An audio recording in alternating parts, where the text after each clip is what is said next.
TV. Manuel Bennett. Like ka naman dyan, idol. Kabanata 171, Kabanata 171, Nakatadhana sa kamatayan. Pagsabog. Ito ay isang pagsabog ng kotse. Anong nangyayari? Anong nangyari? Dahil sa biglaang pagsabog, naghiyawan sa takot ang mga tao sa kalsada.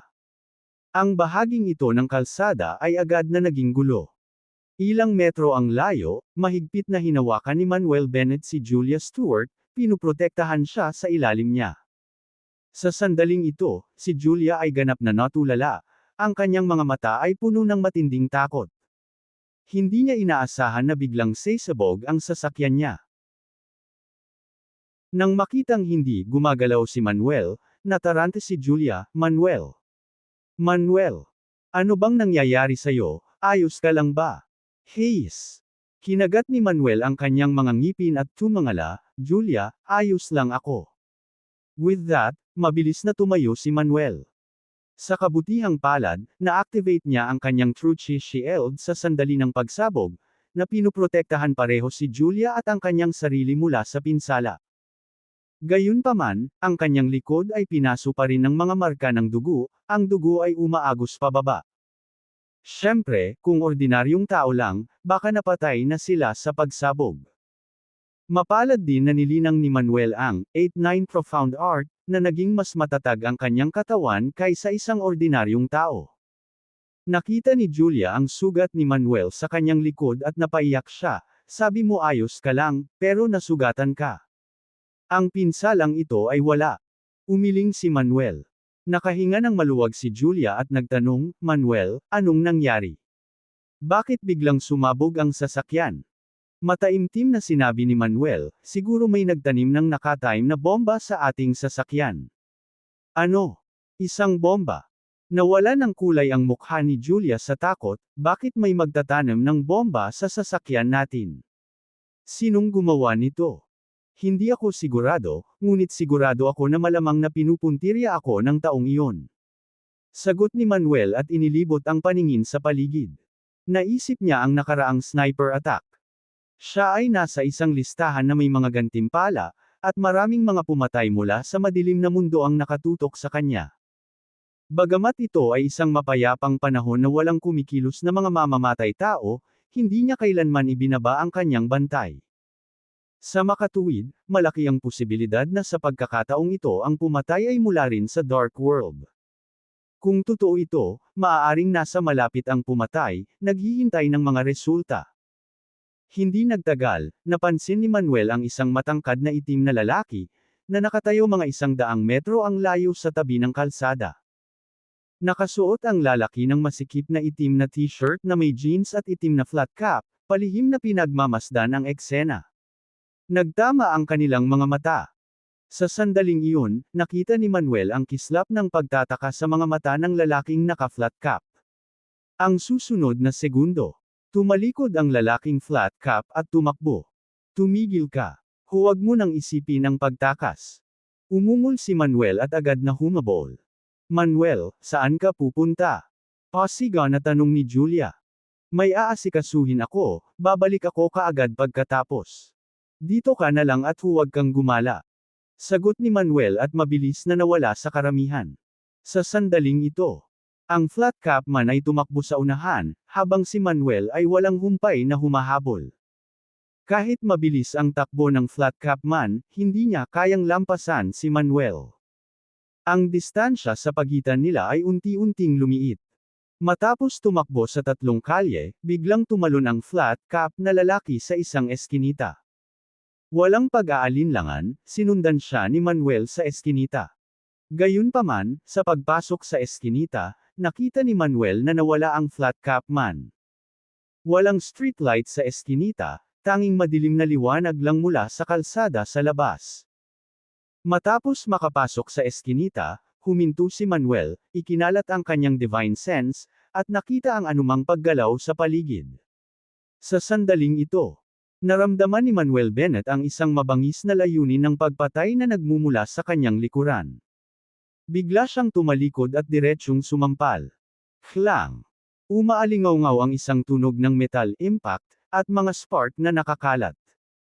Isang figure ang direktang pinalipad ng 10 metro ang layo ng palad ni Manuel Bennett bago halos hindi pinatatag ang kanilang katawan. Tumangala si Manuel Bennett at nakitang ang figure ay ang lalaking naka-duckbill cap. Sa sandaling ito, ang lalaking naka-duckbill cap ay may hawak na triangular dagger, sa pag-aakalang isang fighting stance, at maingat na tumingin kay Manuel Bennett. Malamig ang mga mata ni Manuel Bennett habang nagtatanong, "Are you an assassin from the dark world too?" Oo. Ang lalaking naka-duckbill cap ay sumagot sa isang matigas na wika ng East Nation at pagkatapos ay sinabi sa malalim na boses, "Ako ay isang assassin, at isang mersenaryo, codename na Black Panther." Black Panther. Pinaikit ni Manuel Bennett ang kanyang mga mata at ngumiti, "Ang codename ay medyo nangingibabaw, hindi ko lang alam kung ang lakas mo ay kasing dominante ng codename na iyon." Nagsalubong ang mga kilay ni Black Panther, at same time niyang sinabi, "Hindi ko inaasahan na ang aking maingat na planong pagsabog ay hindi makakapatay sa iyo. Tila ang 30 milyong dolyar ay hindi magiging kasing dali ng aking inaakala." Ngumisi si Manuel Bennett, "Noon pa lang, gusto din akong patayin ng isang lalaki na nagngangalang Andrew at kunin ang reward money. Gayunpaman, pumunta na siya upang makita ang hari ng impyerno. Kaya, hindi ka magiging exception ngayon. Sa sandaling dumating ka upang mahanap ako, ang iyong kamatayan ay nakatadhana." Aside from his accurate shooting skills, hindi kasing galing ko si Andrew. Ang mga mata ni Black Panther ay kumikislap na may layuning pumatay, at sinabi niya ng buong tatag, "Anak, hayaan mong sabihin ko sa iyo ang totoo. Ako, si Black Panther, ay nakakumpleto ng kabuoang 381 bounty mission mula noong aking debut, at hindi kailanman nabigo kahit isang beses. Ang oras na ito ay hindi magiging exception. Talaga." Bahagyang napaawang ang bibig ni Manuel Bennett, "Then let's give it a try." Sa sandaling nahulog ang mga salita. "Patayin." Ang Black Panther ay nagpakawala ng dagandong, ang kanyang figure ay kumikislap, tulad ng isang cheetah sa gabi, na nagmamadali patungo kay Manuel Bennett. Tahimik lang na nakatayo si Manuel Bennett sa pwesto, parang malaking bato, hindi gumagalaw. Sa isang iglap, lumapit si Black Panther kay Manuel Bennett, pagkatapos ay direktang inihampas ang kanyang triangular dagger sa puso ni Manuel Bennett. Napakabilis, tumpak na anggulo, malakas. Para sa mga mamamatay tao na ito, alam na alam nila kung paano mahusay na pumatay ng isang kaaway. Ngunit, tulad ng naabot ng triangular dagger ng Black Panther kay Manuel Bennett. Umangat ang kaliwang kamay ni Manuel Bennett, hinawakan ito sa himpapawid, at madaling nasalo ang triangular dagger. Lumiit ang mga mag-aaral ng Black Panther, hindi inaasahan ang bilis ni Manuel Bennett. Higit sa lahat, nahuli talaga ng lalaki ang triangular dagger na walang kamay, at hindi man lang naputol ang palad nito. Hindi katakatakang natiis niya ang pagsabog. Siguradong hindi ordinaryo ang lalaking ito. Nag-flash sa kanyang isipan ang ideya. Biglang lumakas ang kanang braso ni Black Panther, sinusubukang kumawala. Gayunpaman, ang kaliwang kamay ni Manuel Bennett ay parang isang pang-ipit na bakal na mahigpit na nakahawak sa triangular dagger, na naging imposible para sa kanya na makawala. Napakalakas ng lakas. Lihim na nagulat si Black Panther. Iyon lang. Umiling si Manuel Bennett, biglang nagpuwersa ang kaliwang kamay, at pinisil ng malakas. Basag. Ang gawang bakal na triangular dagger sa kamay ni Black Panther ay direktang nadurog. "Ano?" Gulat na bulalas ni Black Panther, at may bakas ng takot ang lumitaw sa kanyang mga mata. Halimaw ang batang ito. Walang pag-aalinlangan, itinapon ni Black Panther ang kalahati ng triangular dagger at ikinuyom ang kanang kamao, itinutok ito sa dibdib ni Manuel Bennett. Kabanata 172, Kabanata 172, Sino ba talaga? Nang makita ang paparating na suntok ng Black Panther, muling bahagyang itinaas ni Manuel Bennett ang kaliwang kamay at madaling hinarang ang suntok. "Damn it!" Galit na umungal ang Black Panther, nagpapuwersa mula sa kanyang baywang at tiyan, at nagpasipa sa baywang ni Bennett. Kalmadong ibinaba ni Bennett ang kanyang kanang kamay at madaling hinarang ang sipa ng Black Panther na ito. Masyadong mahina. Napabuntong hininga si Bennett, hindi ko talaga alam kung paano ka nakaligtas hanggang ngayon. Akala niya noong una ay mas malakas ang assassin na ito, ngunit sa hindi inaasahan, napakahina pa rin niya, nang walang anumang mapaghamong aspeto. Patayin, patayin, patayin. Ang Black Panther ay galit na umungal, binawi ang kanyang kanang binti, kinuyam ang kanyang mga kamao, at itinuro ang isang suntok na suntok kay Bennett. Ang bawat kamao, na kasing laki ng isang mangkok, ay inilunsad na may kasamang sunod-sunod na anino, tulad ng isang mabagsik na bagyo.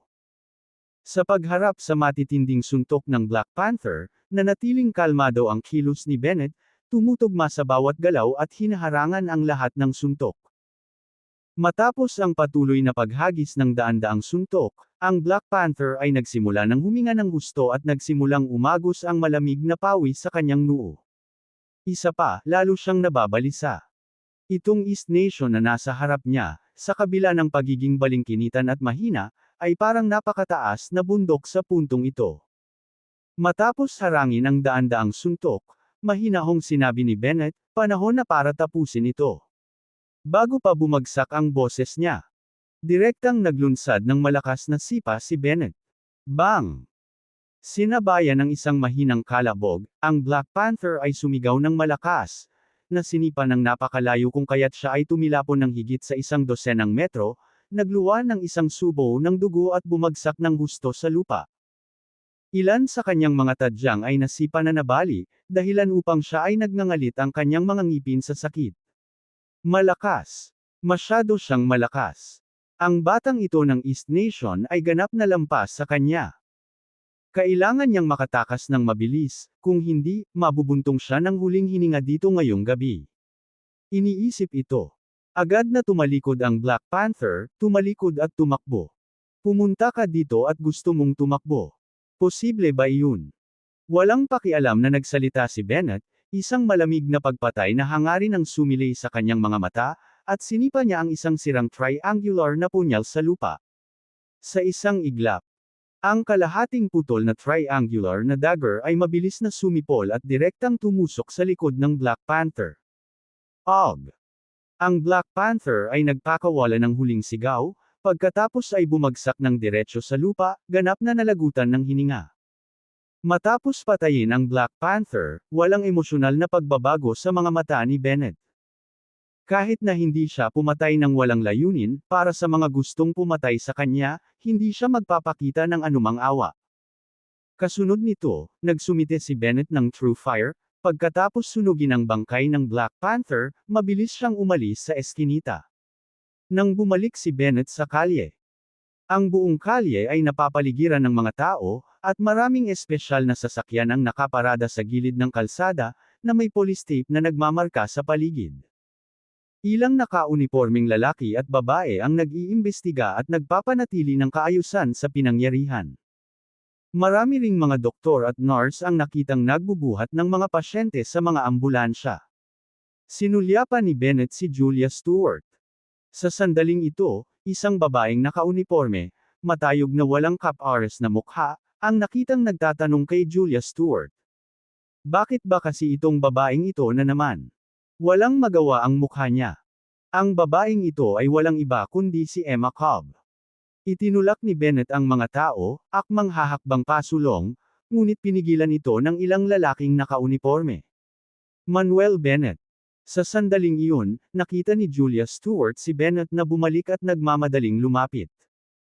Sumunod si Emma Cobb, at sinabi sa mga lalaking nakauniporme, ang ginoong ito ay si Mr. Bennett, na tumulong sa atin sa paghuli ng mga kriminal noong nakaraan. Kaya si Mr. Bennett. Hello, Mr. Bennett. Agad na naalarma ang grupo ng mga lalaki at mabilis silang pinalabas. Bagamat hindi sila bahagi ng misyon ng pag-aresto noong nakaraan, narinig nilang lahat ang mga ginawa ni Manuel Bennett. Lubos nilang hinangaan si Manuel Bennett. Medyo hindi makapaniwalang tanong ni Emma Cobb, Mr. Bennett, ano na naman ang sitwasyon, at bakit may mga problema dito? Hindi nagtagal, katatapos lang niya sa trabaho at umuwi, naghahanda para maligo at matulog. Ngunit sinong mag-aakala na nakatanggap siya ng tawag mula sa istasyon ng pulisya, na ipinaalam sa kanya na may nangyaring pagsabog, kaya agad siyang sumugod kasama ang kanyang koponan. Pagkarating lamang niya ay napagtanto niya na ang pagsabog ay may kaugnayan kina Manuel Bennett at Julia Stewart. Walang magawa ding sinabi ni Manuel Bennett, "Miss Cobb, I was about to ask you the same thing. Hindi ba nasa ilalim ng proteksyon mo ang River City? Kung gayon, paanong nadulas ang mga assassin ng hindi napapansin?" "Ano? Assassin?" Nag-iba ang mukha ni Emma Cobb, kumunot ang kanyang mga kilay habang nagtatanong, "Sigurado ka bang assassin iyon?" "Oo naman." Tumango si Manuel Bennett at sinabing, "Nahuli ko ang lalaki kanina lang." "Nasaan siya?" Nag-aalalang tanong ni Emma Cobb. Nagkibit-balikat si Manuel Bennett at sinabing, "Nakipag-ayos na ako sa kanya." "Ito." Natigilan si Emma Cobb, "You dealt with the assassin." Tumango si Manuel Bennett at sinabing, "Oo. Gusto akong patayin ng taong iyon, dapat ko bang iligtas ang kanyang buhay hanggang sa bagong taon?" Kinamot ni Emma Cobb ang kanyang noo at nagtanong, "Alam mo ba kung sino ang gustong pumatay sa iyo?" "Hindi ko alam." Umiling si Manuel Bennett at sinabing, tinanggap ng mga assassin na ito ang misyon sa dark web, at walang paraan upang malaman kung sino ang nagbigay ng bounty order. Kaya, Miss Cobb, maaari mo bang tulungan akong imbestigahan kung sino ang gustong pumatay sa akin? "Okay, tutulungan kitang mag-imbestiga." Tumango si Emma Cobb at idinagdag, "Gayunpaman, huwag masyadong umasa. Ang dark web ay isang natatanging platform na kinokontrol ng ilang nangungunang organisasyon ng dark world, at walang mga bansa sa mundo ang maaaring makagambala. Maliban kung ito ang mga pinuno ng mga organisasyong iyon, walang makakaalam kung sino ang naglabas ng bounty order." Kumunot ang noo ni Manuel Bennett ngunit sinabing, "Well, at least do your best to help me investigate." "Okay." Tumango si Emma Cobb bilang pagsang-ayon. "Maraming salamat." Nagpasalamat si Manuel Bennett sa kanya, pagkatapos ay sinabing, "Miss Cobb, pakiingatan ang bagay na ito dito." Pagkatapos sabihin iyon, mabilis na umalis si Manuel Bennett sa lugar kasama si Julia Stewart. Napapadyak si Emma Cobb sa pagkadismaya, "Ang bastos na iyon, ang sanhi ng lahat ng mga isyong ito, at ngayon ay naiwan akong linisin ang kanyang kalat. Scumbag." Ganap na hamak. Pagkaalis ni na Manuel Bennett at Julia Stewart sa kalye, bumaba sila ng taxi at dumiretso sa Divine River Garden. Sa daan, nag-aalalang tanong ni Julia Stewart, "Manuel, okay ka lang? Huwag kang mag-alala, ayos lang ako." Tumugon si Manuel Bennett, pagkatapos ay bumantong hininga, sinabi, "Nakakahiya lang na sumabog ang kotse. Hindi naman importante yung sasakyan, basta okay ka lang, yun lang ang mahalaga." Umiling si Julia Stewart, puno ng pag-aalala ang kanyang mga mata, "Pero naging target ka ng dalawang tangkang pagpatay, kung magpapatuloy ito, talagang delikado. Kailangan nating malutas ang problemang ito sa lalong madaling panahon."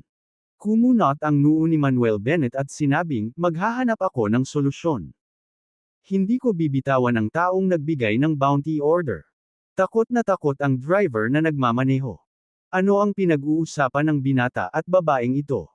Mga pagsabog, mga assassin, mga bounty order, pinag-uusapan ba nila ang isang pelikula?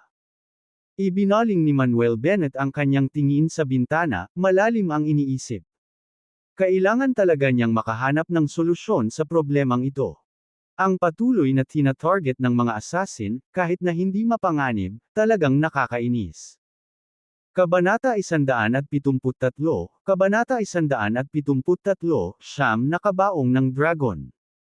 Bandang 1 a.m. No. 8 Divine River Garden Villa. Sa silid sa unang palapag. Si Manuel Bennett ay naka-crossleg sa kama, naglilinang. Dahil sa Gathering Spirit Formation na kanyang na-set up, ang Heavenly Earth Spiritual Chi na nagtagpo ay masagana kaysa dati, na nagpapahintulot sa bilis ng cultivation ni Manuel na tumaas ng ilang beses. Si Manuel ay tulad ng isang espongha, baliw na hinihigop ang espiritual na chi at ginagawa itong true chi, na pagkatapos ay lumundag sa kanyang mga panloob na organo, 8 pambihirang meridian, at ang 4 na limbs at 100 bones, na kalaunan ay nagtitipon sa kanyang tiyan. Habang paulit-ulit na umiikot ang cultivation skills, isang mahinang gintong liwanag ang kumikislap sa katawan ni Manuel. Isang golden dragon illusion ang lumipad sa paligid niya, parang buhay at hindi kapani-pani walang kahanga-hanga, tunay na kahawig ng isang divine dragon mula sa 9 heavens. Unti-unting lumipas ang oras. Hindi niya alam kung gaano na ito katagal. Bang! Naramdaman ni Manuel ang malalim na dagandong na nagmumula sa kanyang tiyan. Kasunod nito, naramdaman ni Manuel na ang true chi sa loob ng kanyang katawan ay lalong lumalakas at magulong, baliw na nagmamadali sa loob. Nang maramdaman ang mga pagbabagong ito, tuwang-tuwa si Manuel. Pambihirang tagumpay. Nakalusot siya sa wakas. Kaya, naramdaman ni Manuel na ang kanyang cultivation ay napunta mula sa late foundation establishment stage hanggang sa full foundation establishment stage. Ang layo na niya sa pagpasok sa susunod na kaharian. Kapag nakalampas na siya sa foundation establishment stage, maaari na siyang pumasok sa departing mortality stage. Hanggat tumuntong siya sa departing mortality stage, hindi lamang tataas ang kanyang lakas kundi ang kanyang katawan ay sasailalim din sa isang qualitative leap mula sa loob palabas. Half. Bumantong hininga si Manuel, naghahanda sa paghampas habang mainit ang bakal at patuloy na umaatake sa susunod na kaharian. Gayunpaman, sa sumunod na panahon, gaano man kalaki ang natanggap ng spiritual chi Manuel, wala kahit katiting na senyales ng isang tagumpay. Pagkatapos ng lahat, ang bawat maliit na kaharian ay medyo madaling pagtagumpayan, ngunit ang bawat malaking kaharian ay napakahirap. Lalo na sa panahong ito ng kakaunting heavenly earth spiritual chi, para man sa mga martial artist o cultivator, isang katarantaduhan ang asahan ang mga mabilis na tagumpay sa cultivation. Gayunpaman, hindi sumuko si Manuel bagkus ay nagpatuloy siya sa paglinang. Gayunpaman, sa patuloy na paglilinang ni Manuel, bigla siyang nakaramdam ng kakaibang pagbabago sa kanyang divine sense space. Ano ang nangyayari? Bakit nagkaroon ng fluctuation sa kanyang divine sense space? Sinubukan niyang damahin ito, ngunit wala siyang maramdaman. Tila kailangan niyang pumasok sa divine sense space para malaman. Pinatatag niya ang kanyang isip, pagkatapos ay hinayaan niya ang kanyang sarili na pumasok sa isang meditative state, sinusubukang pumasok sa divine sense space. Hindi alam kung gaano na ito katagal, naramdaman ni Manuel ang isang alon sa kanyang kapangyarihan sa pag-iisip, na sinundan ng isang matinding sakit sa kanyang noo. Sa susunod na segundo, naramdaman niyang lumitaw ang sarili sa isang misteryosong espasyo. Siya ay lumutang sa hangin, tumingin sa paligid, ang paligid ay napuno ng nakasisilaw na ginto, na walang ibang nakikita. Bukod dito, may makapal na hamog na nakapalibot sa kanya, na pumipigil sa kanya na makita ang malayong tanawin. Nagulat si Manuel sa kanyang puso. Nakapasok ba talaga siya sa divine sense space? Tandaan na dati, nararamdaman lang niya ang pagkakaroon ng divine sense space ngunit hindi niya ito makapasok. Dahil ba ito sa cultivation breakthrough o sa ibang dahilan? Habang si Manuel ay tulala, biglaan, nakita niya ang mabigat na hamog sa harap na bahagyang nawala, at sa malabong blur, sa wakas ay nakita niya ang malayong tanawin. Nakatingin sa malayo, tila 9 na bronze dragon coffins ang lumulutang sa malayong kalangitan.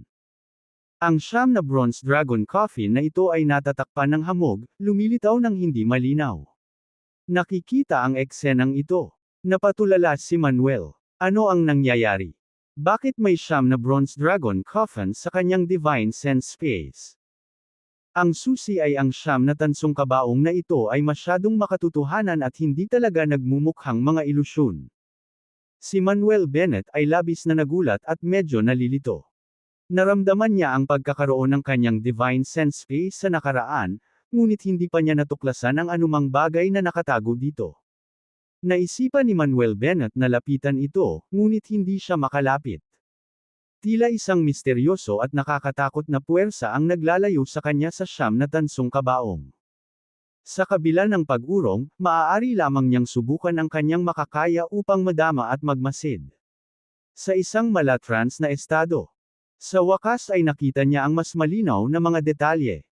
Ang siyam na tansong kabaong ay walang kapantay na napakalaking, bawat isa ay parang bulubundukin, na tumataas sa itaas ng malayong kalangitan. Bukod dito, ang siyam na bronze coffins ay naglabas ng primitive at vicissitudinous aura, kung saan ang bawat kabaong ay inukit na may kakaiba at naiibang estilo ng higanteng dragon. Ito ba ay siyam na bronze dragon coffins? Bukod sa siyam na higanteng dragon, marami ring sinaunang karakter at rule. Siyam na bronze dragon coffins. Hindi maintindihan ni Manuel Bennett ang mga karakter at rune na iyon. Sa sandaling ito, si Manuel Bennett ay puno ng kalituhan at ang kanyang puso ay labis na nayanig. Saan nagmula ang siyam na bronze dragon coffin na ito, at bakit lilito ang mga ito sa kanyang divine sense space? Posible bang ang siyam na bronze dragon coffin na ito ay kamag-anak niya? Dati, palaging sinasabi sa kanya ni Neil Kuntz na hindi siya isang ordinaryong tao, kaya't ibinigay niya ang Nine Heavens Dragon Control ang Sutra, na nagsasabi na ang paglilinang na ito ay pinakaangkop para sa kanya. Noon pa man ay alam na ni Manuel Bennett na ang kasanayan sa paglilinang na kanyang ginagawa ay may kaugnayan sa mga dragon. At ngayon, nakita niya ang siyam na bronze dragon coffin sa kanyang divine sense space. Ano nga ba ang koneksyon sa pagitan ng mga pangyayaring ito? Isa pa, wala bang laman ang siyam na bronze dragon coffins, o may laman ba ito? Si Manuel Bennett ay labis na nag-usisa at nagnanais na lumapit upang tingnan, kahit nabuksan ang siyam na bronze dragon coffins. Gayunpaman, hindi siya makalapit. Habang sinubukan ni Manuel Bennett na makaisip ng paraan para mas mapalapit. Biglang sumiklab ang isang nakakatakot at walang kapantay na pressure at aura sa divine sense space. Si Manuel Bennett ay nakaramdam ng pananakit ng ulo, napasigaw sa sakit, at pagkatapos ay biglang iminulat ang kanyang mga mata. Madilim ang silid, na may kaunting liwanag lang ng buwan na sumisikat sa bintana, halos hindi nagliliwanag sa ilan sa mga gamit sa silid. Huff! Huff! Hingal na hingal siya, nababalot ng malamig na pawis ang noo, at basang-basa na rin ang likod niya. Masyadong nakakatakot ang pressure at aura na naranasan niya ngayon, lampas sa kaya niyang tiisin. Ilang sandali pa bago tuluyang kumalma si Manuel Bennett. Naisip niya ang mga bagay na ngayon lang niya nakita, ang siyam na bronze dragon coffins, napaka-unreal at ilusyon. Baka panaginip lang ito. Bumantong hininga si Manuel Bennett at nagpas siyang subukang pumasok muli sa kanyang divine sense space. Gayunpaman, habang sinubukan niya ng ilang beses, hindi na siya muling makapasok sa divine sense space. Ano ang nangyayari? Bakit ngayon lang niya ito pinasok, pero hindi ngayon? Hindi lang siya makapaniwala. Kumunat ang noo ni Manuel Bennett at nagpatuloy sa pagsubok. Ngunit, kahit anong pilit ni Manuel Bennett, hindi pa rin siya makapasok sa divine sense space. Lalong naguluhan si Manuel Bennett. Hindi kaya na aksidente lang siya. O ang kanyang kasalukuyang antas ng paglilinang at kaharian ay naging imposible para sa kanya na makapasok sa divine sense space. Habang pinag-iisipan ni Manuel Bennett, may ingay na nagmumula sa looban. Naramdaman ito ni Manuel Bennett saglit at may nakitang taong papasok sa looban, papalapit sa kanyang kinalalagyan. Isa pa, naramdaman niya ang aura ng isang martial artist. Ibig sabihin, hindi ordinaryong tao ang bisita, kundi isang martial artist. Ngunit, kaibigan ba o kalaban ang bisita? Kabanata 174, Kabanata 174, Ninja. Kinusot-kusot ni Manuel Bennett ang kanyang mga mata at dahan daw ang humiga sa kanyang kama, nagkunwaring tulog. Ilang sandali pa. Tahimik na bumukas ang bintana ng silid, tumalon ang isang figure, tuloy-tuloy na lumapag sa loob ng silid nang hindi gumagawa ng kahit katiting na ingay. Kung hindi dahil sa sapat na makapangyarihang perception ni Manuel, maaaring hindi niya namalayan na may pumasok. Naglakad ang tao patungo sa gilid ng kama pagkatapos pumasok sa silid. Habang papalapit siya, sa isang iglap, Pinisil niya ang kanyang palso at isang matalim na talim ang lumitaw sa kanyang kamay, na tumutulak patungo sa puso ni Manuel. Ngunit, sa sandaling itinulak pababa ang talam. Itinaas ni Manuel ang kanang kamay at marahas na sinampal palabas. Klang! Sinabayan ng malutong na tunog ng metal na sumasasalpukan sa bato, nagulat ang lalaki at napaatras ng ilang hakbang bago siya nagpakatatag. Nakaharap ako sa isang pagtatangkang pagpatay, ilang oras lang ang nakalipas. Hindi ako makapaniwala na nahaharap ako sa isa pang pagtatangkang pagpatay ngayon. Wala na bang katapusan ang gabing ito? Galit na ungol ni Manuel habang gumulong-gulong sa kama, nakatutok ang tingin sa lalaking nasa tapat niya. I see, hindi naman matangkad yung lalaking yun, mga 1.65 meters lang. Nakasuot siya ng itim na stealth suit, natatakpan ng itim na maskara ang kanyang mukha, mahigpit na nakapulupot sa kanya, tanging isang pares ng mga mata lang ang nakikita. Hindi malinaw kung lalaki siya o babae. Nang makita ang nabigong tangkang pagpatay, hindi na nagdalawang isip ang taong nakaitim, tumalikod at tumalon sa bintana. Sa tingin mo saan ka pupunta? Sigaw ni Manuel, sinundan siya sa labas ng bintana, hinahabol siya. Pagkatapos tumalon sa bintana, kumislap ang figure ni Manuel, parang kidlat, na humahabol sa taong nakaitim na damit. Pagkalapit, sa isang iglap, itinaas ni Manuel ang kanang kamay at hinampas ang likod ng nakaitim na damit. Mabilis din ang reaksyon ng nakaitim na damit, nag-forward dive, umiwas sa sampal ni Manuel. Kaagad pagkatapos, ang taong nakasuot ng itim na tao ay pumitik at tumalon, mahigpit na nakahawak sa isang matalim na talam sa kanyang kamay, matamang nakatitig kay Manuel, ang kanyang mga mata ay puno ng pag-iingat. Kuna. Isa ka bang ninja mula sa Socorro Country? Nakilala ni Manuel ang sandata na hawak ng nakaitim na tao ay ang kuna na karaniwang ginagamit ng mga ninja, sa isang sulyap lang. Ang kuna ay katulad ng isang punyal, na may maliit na sukat, halos kasing laki ng palad ng matanda, madaling dalhin at itago. Nang makitang hindi tumugon ang nakaitim na tao, nagtanong si Manuel, natanggap mo rin ba ang bounty mula sa dark web at naparito upang patayin ako? Nanatili pa ring tahimik ang taong nakasuot ng itim. Bumantong hininga si Manuel at sinabing, hindi ba 30 million US dollars lang? Worth you guys run in one by one to court death. Isang linggo na ang nakalipas, dumating ang isang chap na nagngangalang Andrew para patayin ako, at pinatay ko siya. Ilang oras ang nakalipas, dumating ang isang lalaking tinatawag na Black Panther para patayin ako, pinatay ko rin siya. Ngayon ay naparito ka upang patayin ako, hindi ba't may ibang gawain kayong mga assassin o lahat ba kayo ay pinupuntirya lang ako?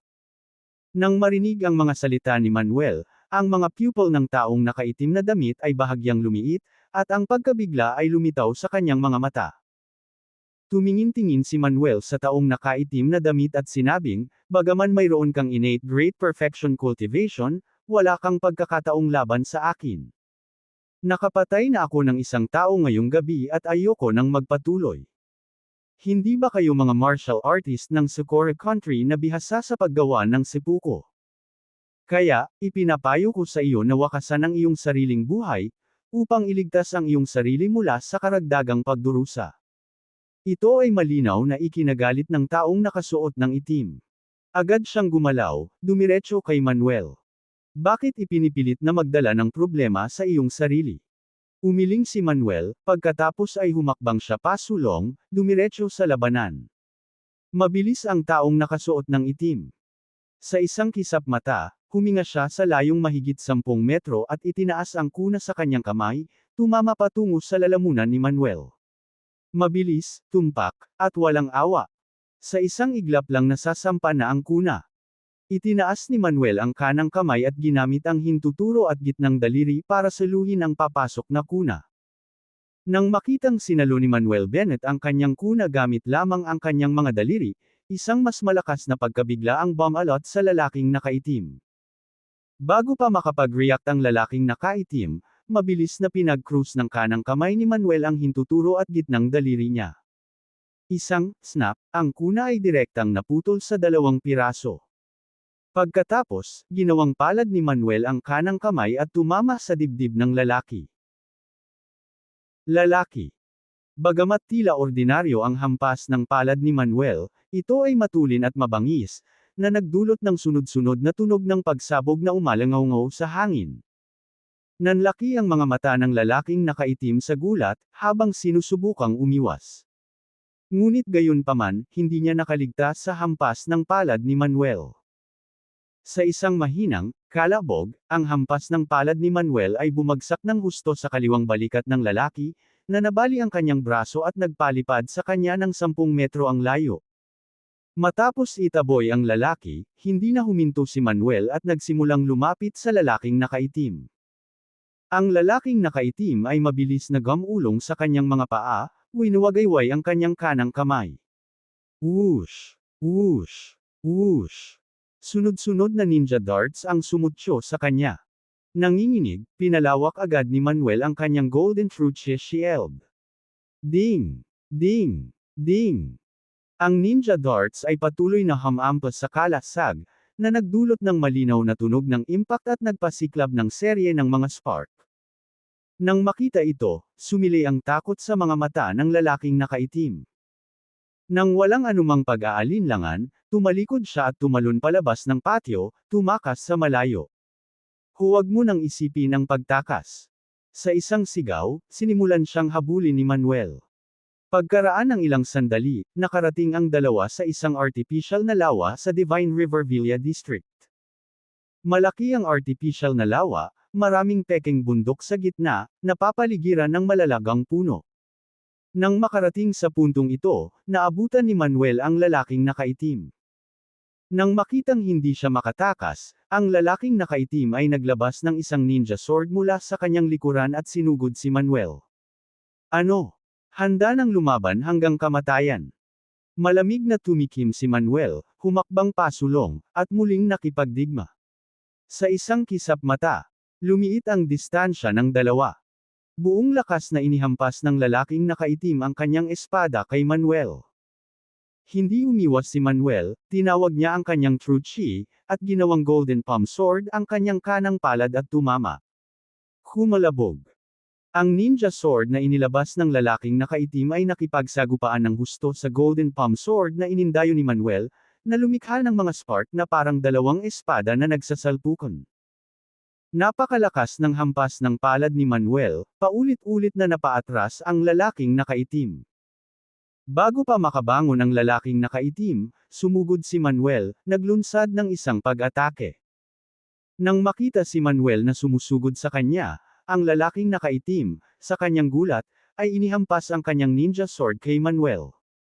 Inilapat ni Manuel ang isa pang palad upang salubungin ang pag-atake. Pang! Sa isang malinaw na tunog ng impact, ang ninja sword ay pinalipad ni Manuel, at sa isang ingay, ito ay dumaong sa isang pekeng bundok sa gitna ng artificial na lawa. Matapos matamba ang ninja sword, hinampas ni Manuel ang isa pang palad sa dibdib ng lalaki. Ngunit sa sandaling iyon, isang ulap ng pink na usok ang tumaas sa hangin. Ang hampas ng palad ni Manuel ay dumaan sa usok, na lumikha ng isang malakas na boom. Nang mawala na ang usok, wala na ang lalaking nakaitim, na parang nawala sa hangin. Ha! Mukhang curious si Manuel. Ang iyong Sakura Country Ninja Ninjutsu ay talagang kawili-wili, na nagbibigay daan sa iyong mawala nang wala sa hangin. Pero iniisip ko kung nawala ka ba talaga o peke lang. Bahagyang kumunat ang noo, mabilis na naramdaman ni Manuel ang isang bagay, isang maliit na ngisi ang lumitaw sa gilid ng kanyang bibig. Sa isang iglap, lumingon siya, ang kanyang kanang kamay ay pumutok na parang kuko upang kunin ang isang malambot na bagay sa kanyang likuran. Ah! Isang sigaw ang biglang umalangaw-ngaw. Kabanata 175, Kabanata 175, Ikaw ang aking guro. Sa sandaling iyon, isang kulay rosas na ambon ang bumangon sa hangin, at ang figure ng taong nakasuot ng itim ay biglang lumitaw sa hindi kalayuan sa unahan. Gayunpaman, sa sandaling ito, ang taong nakaitim na nakadamit ay nakahawak sa kanilang dibdib, nakatitig kay Manuel Bennett na may inis na ekspresyon. Napatingin si Manuel at hindi sinasadyang napaawang ang bibig, "Holy shit, babae ka." Tama, ang pag-atake ng kuko ni Manuel ay napunit ang damit sa dibdib ng taong nakaitim na damit, na nagpapakita ng maraming kurbo sa ilalim. Bagamat may patong pa ring damit na nakatikip sa kanila, madali pa ring makitang babae ang figurang nasa harapan niya. Pervert. Ipaglalaban kita hanggang kamatayan. Galit na sumigaw ang nakaitim na damit at sinugod si Manuel. Habang papalapit sila, tuloy-tuloy na sumuntok ang nakaitim na damit at inatake si Manuel. Umiwas si Manuel sabay sabing, "Hindi ko naman talaga sinasadya. Hindi ko alam na babae ka." Gayunpaman, hindi pinakinggan ng nakaitim na tao ang paliwanag ni Manuel at patuloy na naglunsad ng matinding pag-atake, na tina-target ang kanyang mahahalagang puntos. Nagalit si Manuel at sumigaw, "Ano ang big deal sa isang babae? Gusto mo akong patayin, pero mamamatay ka pa rin." Dahil doon, hinarang ni Manuel ang pagkakasala ng nakaitim na damit at diretsyong sinipa ang mga ito sa tiyan. Ah! Ang taong nakasuot ng itim ay nagpakawala ng isang masakit na sigaw, lumipad palabas at bumagsak ng husto sa lupa. Di nagtagal, itinaas ni Manuel ang kanyang kanang kamay at itinuro ang isang stream ng true chi patungo sa pekeng bundok sa lawa, at ang espada ng ninja ay sumipol, mahigpit na hinawakan sa kanyang hawak. Nang hindi na hinintay na bumangon ang taong nakasuot ng itim, lumitaw si Manuel sa kanyang harapan sa isang iglap at itinaas ang ninja sword patungo sa kanyang lalamunan. Ang taong nakasuot ng itim ay hindi naglakas loob na kumilos, tinitigan lamang si Manuel na may mga mata na puno ng malamig na layuning pagpatay. Walang pag-aalinlangan, inabot ni Manuel ang kaliwang kamay at tinanggal ang maskara ng nakaitim na damit. Nang maalis ang maskara, bumagsak ang isang ulo ng itim na buhok, na nagpapakita ng dalisay at magandang mukha ng bata. Malaki ang mata ng babae, makapal na pilik mata na parang isang pares ng brush, at porselana na puti ang balat, parang manika. Sinapo ni Manuel ang kanyang labi at sinabing, "Hindi ko inaasahan na ang ganda mo." Sa sinabi nito, kahit na ang babaeng nasa harapan niya ay hindi maihahambing kay Julie Stewart at Nancy Maddox, na walang katulad na mga dilag, siya ay isang napakagandang babae pa rin.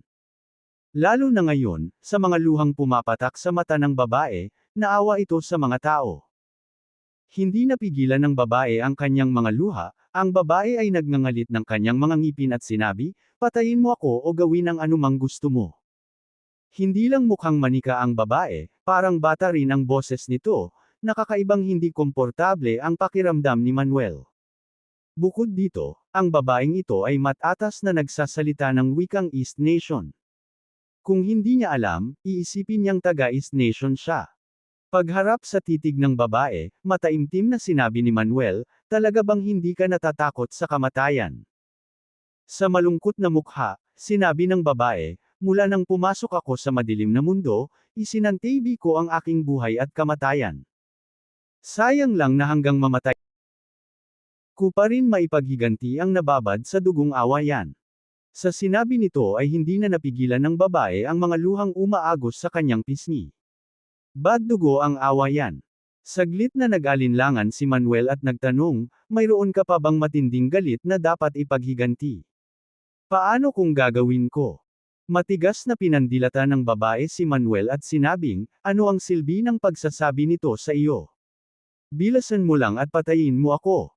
Itinaas ni Manuel ang sulok ng kanyang bibig at sinabing, "Medyo sayang ang pumatay ng isang dilag na tulad mo ng basta-basta."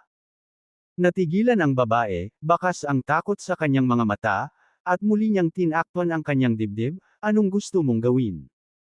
Nang makita ang reaksyon ng babae, alam ni Manuel na mali ang pagkakaintindi nito sa kanya. Iritadong sabi niya, "Ano bang iniisip mo? Sa tingin mo ba gusto kong gawin yun? Bagay sa'yo. Emph." Malamig na sumangot ang babae at sinabing, "Hindi ba't iyon ang tipikal na ugali ng mga lalaking katulad mo?" Sinabi ni Manuel, "Tingnan mo, kagandahan, wala akong pakialam kung ano ang iniisip mo, ngunit wala akong ganoong pagnanais para sa iyo." Pagkatapos ng isang paghinto, nagpatuloy si Manuel, "Maaari kong iligtas ang iyong buhay, ngunit kailangan mong mangako sa akin ng isang kondisyon." "Anong kondisyon?" Hoping against hope, mabilis na tanong ng babae. Sabi ni Manuel, mula ngayon, sumunod ka na lang sa akin. Dapat sundin mo ang mga utos ko, kahit anong sabihin ko sa iyo, kailangan mong gawin. Sa oras na iyon, naisip ni Manuel na patayin ang babaeng ito ng direkta. Gayunpaman, sa pag-iisip, nagpasya siyang supulan siya sa halip. Ang babaeng ito ay bata pa at mayroon ng innate great perfection cultivation. Kung siya ay ginabayan ng maayos, tiyak na magiging isang tunay na malakas na tao siya sa hinaharap. Bukod dito, ang babaeng ito ay mula sa dark world at dapat pamilyar dito. Maaari rin niyang tanungin siya tungkol sa anumang hindi niya naiintindihan. Siyempre, ang pinakamahalaga ay mula nang mangyari ang insidente ng pagkidnap kay Julia, naisipan niyang maghanap ng bodyguard para kay Julia para protektahan ang kanyang kaligtasan sa lahat ng oras. Kung tutuusin, hindi siya pwedeng nasa tabi niya sa lahat ng oras. Kaya naman, kapag hindi niya kasama si Julia, kailangan ng ibang tao na protektahan siya sa kanyang lugar. Ang babaeng ito ay ang pinakamahusay na kandidato. Una, siya ay isang babae, kaya maaari niyang sundin si Julia kahit saan. Pangalawa, mukha siyang parang bata na mukhang hindi nakakapinsala at madaling manlinlang ng mga kaaway. Hindi na hinintay ang tugon ng babae, itinapon ni Manuel ang ninja sword at inabot ang kaliwang kamay, na iniunat patungo sa kaliwang balikat ng babae. Anong ginagawa mo? Ang babae, nagulat, sinubukang umiwas, ngunit hindi ito nakaiwas. Bumaba ang kaliwang kamay ni Manuel sa kaliwang balikat ng babae at sinabing, subukan mong galawin ang kaliwang braso mo para tingnan kung okay lang. Ang babae ay nag-alinlangan saglit, pagkatapos ay inilipat ang kanyang kaliwang braso, at ang kanyang mukha ay agad na nagpakita ng kagalakan, mabuti, ganap na maayos. Nagtatakang tumingin siya kay Manuel, hindi niya inaasahan na ang husay ng lalaking ito sa pag-aayos ng buto ay napakaganda kaya madali niyang maaayos ang putol nitong braso sa isang pindutin lang. Matapos ayusin ang kaliwang braso ng babae, inabot muli ni Manuel, pinaandar ang kanyang panloob na truth chi, at ginamit ang Heaven and Earth Acupoint Hand para pindutin ang maraming puntos sa likod ng babae. Pagkatapos, ginawa niyang palad ang kanang kamay at pilit na hinampas ang likod ng babae. Fu! Nag-spray ng subo ng dugo ang babae. Di ba sabi mo hindi mo ako papatayin? Bakit? Galit na nagsimulang magsalita ang babae, ngunit huminto sa kalagitnaan, isang nagulat na ekspresyon ang bumalatay sa kanyang mukha. Ilang beses siyang huminga ng malalim at naramdaman ang paghinga niya na mas hamina. She looked at Manuel with a surprised and questioning face, excitedly saying, You actually healed my internal injuries. Tama na. Tumango si Manuel at sinabing, napansin ko ang mga internal injuries mo noong inaaway kita kanina. Salamat, Ginoo, sa pagpapagaling mo sa akin. Ang babae ay mabilis na nagpasalamat sa kanya at pagkatapos ay lumuhod sa isang tuhod, sinabing magalang, Sir, mula ngayon, ikaw na ang aking Panginoon. Ano man ang gusto mong gawin ko, gagawin ko ito nang walang tanong. Kaya, lubusan na siyang nasakop ni Manuel. Hindi siya makapaniwala na hindi lang outstanding sa martial arts ang lalaking nasa harap niya kundi extraordinary din sa medical skills. Madali niyang pinagaling ang kanyang panloob na mga pinsala sa loob ng maraming taon. Ito ay simpleng hindi kapanipaniwala.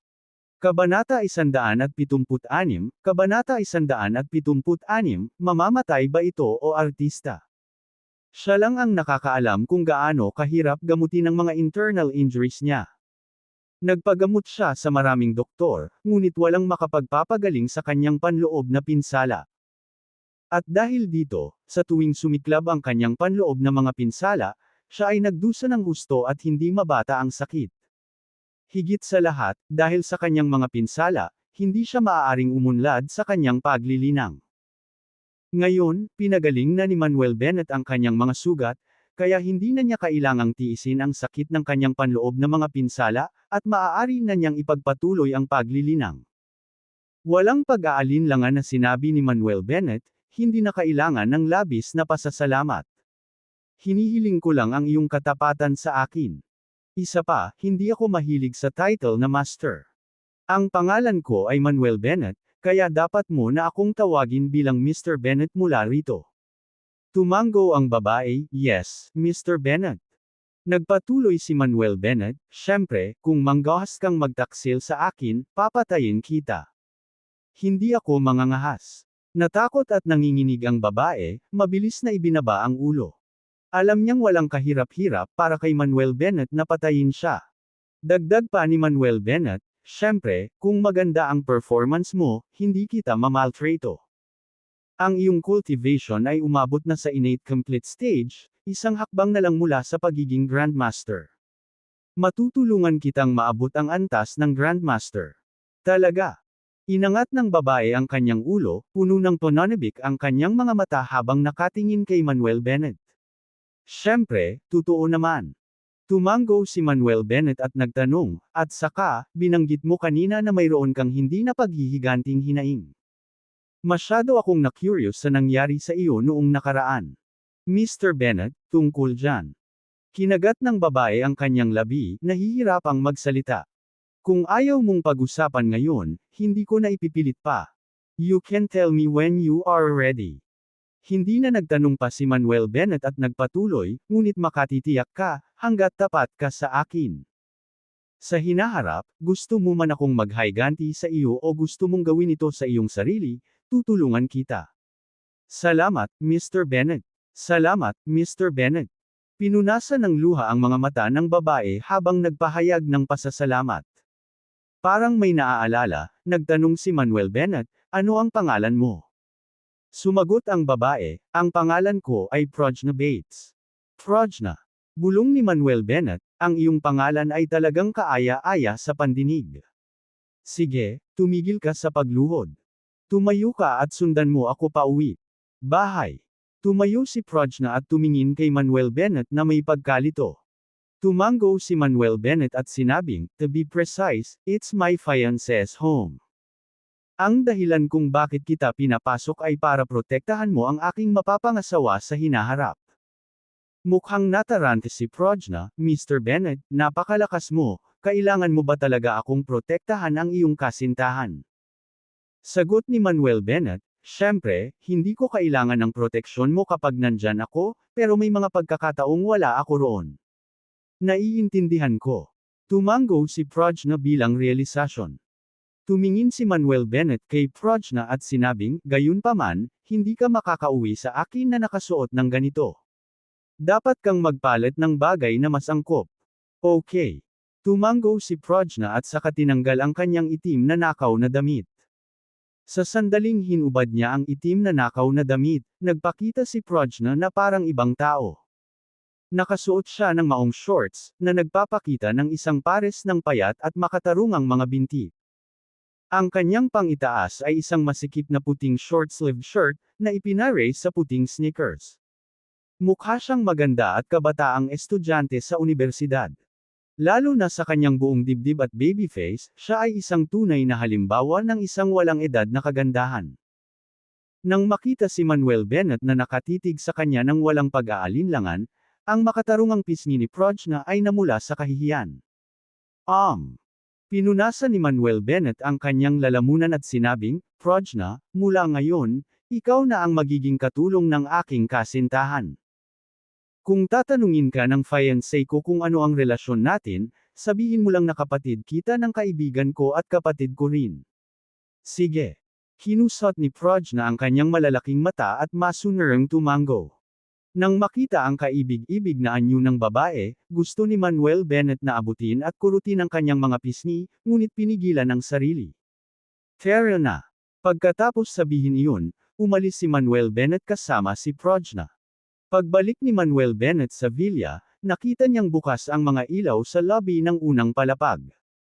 Tila, ang kaguluhan sa looban ay gumising kay Julia Stewart kanina. Dinala ni Manuel Bennett si Projna sa pasukan at pinindot ang doorbell. Hindi nagtagal, binuksan ang pinto, at lumitaw si Julia Stewart sa pananaw ni Manuel Bennett at Projna, nakasuot ng itim na sutla na pantulog. Nang makita si Julia Stewart sa unang pagkakataon, isang dampi ng pagtataka ang lumitaw sa mga mata ni Projna. Napakagandang babae. Kahit na bilang isang babae mismo, pakiramdam niya ay mababa siya sa babaeng ito. Hindi niya inaasahan na napakaganda ng nobya ni Mr. Bennet, tunay na isang diyosa sa mga diyosa. Gayunpaman, sa pag-iisip tungkol dito, sa mga kakayahan ni Mr. Bennet, ang pagkakaroon ng walang kapantay na kagandahan bilang kanyang kasintahan ay medyo normal. Manuel, anong nangyari kanina sa sobrang ingay sa looban, at saan ka nagpunta? Pagkabukas ng pinto ay nagmamadaling nagtanong si Julia Stewart. Gayunpaman, mabilis na napansin ni Julia Stewart si Prajna na nakatayo sa likod ni Manuel Bennet. Sino siya?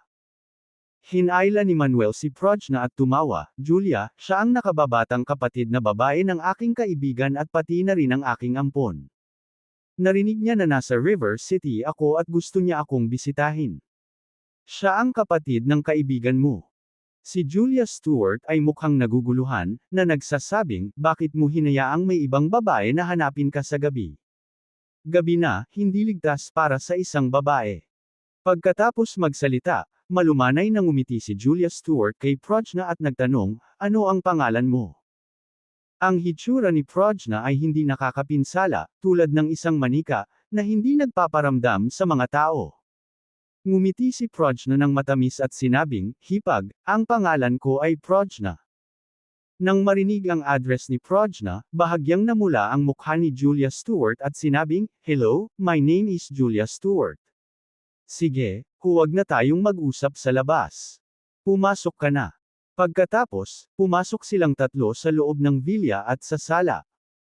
Pagkaupo, binuhusan ni Julia Stewart si Prajna ng isang basong tubig.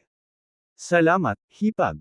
Nakangiting kinuha ni Prajna ang baso ng tubig, at sinabing, sister-in-law, napakaganda mo, may magandang balat at magandang figure. Napakaswerte ni Manuel na mapang-asawa ka. Nang makitang mabilis na pumasok si Prajna sa papel, lihim siyang pinuri ni Manuel Bennet sa kanyang puso. Killer ba o artista ang babaeng ito? With this acting skill, sayang kung hindi manalo ng Oscar. Hindi mahalaga. Isang ordinaryong babae o isang diyosa, ang marinig na purihin ng isang tao ang kanilang kagandahan ay palaging magpapasaya sa kanila. Lalo na kapag galing sa ibang magandang babae. Tuwang-tuwa rin si Julia Stewart sa kanyang puso, at lalong nanlambot ang kanyang mga mata nang tumingin kay Prajna. Hinawakan niya ang ulo ni Prajna at tinanong, ilang taon ka na, Prajna? Sumagot si Prajna, 22. Natatawang sabi ni Julia Stewart, you're 2 years younger than me. From now on, don't call me sister-in-law, just call me big sister. Paulit-ulit na tumanggo si Prajna, sige, ate. Nang makitang maayos ang pagsasama ng dalawang babae, nagsalita si Manuel Bennet, Julia, may gusto akong pag-usapan sa iyo. Naguguluhang tanong ni Julia Stewart, anong problema? Ngumisi si Manuel Bennet at sinabing, Julia, pumunta si Prajna sa River City para maghanap ng trabaho, kaya gusto kong magtrabaho siya sa East Beauty Pharmaceuticals. Ano sa palagay mo? Kabanata 177, Kabanata 177, payag si Prajna Bates. Sabi ni Julia Stewart, syempre, ayos lang. Pero, gusto kong malaman kung ano ang kaya niyang gawin para makapag-ayos ako ng trabaho para sa kanya. Matamis na ngumiti si Prajna Bates at sinabing, Kuya, nagtapos ako sa East City University, nagtapos ng Business Administration, at matatas ako sa 8 wika. Ano? Nagulat si Julia, nagtapos ka sa prestihiyosong East City University at matatas ka sa 8 wika. Oo. Tumanggo si Prajna at pagkatapos ay patuloy na pinuri si Julia sa 8 iba't ibang wika. Ang sunod-sunod na papuri na ito ay medyo napahiya kay Julia. Bagamat hindi niya maintindihan ang ilan sa mga wika, naiintindihan niya ang ilan sa mga ito. Kaya, naniniwala siya na si Prajna ay talagang matatas sa 8 wika. Curious na tanong ni Julia, Prajna, with your prestihiyosong university background and fluency in 8 languages, hindi dapat mahirapan para sa iyo na maghanap ng trabaho. Bakit mo gustong magpakilala si Manuel ng trabaho para sa iyo?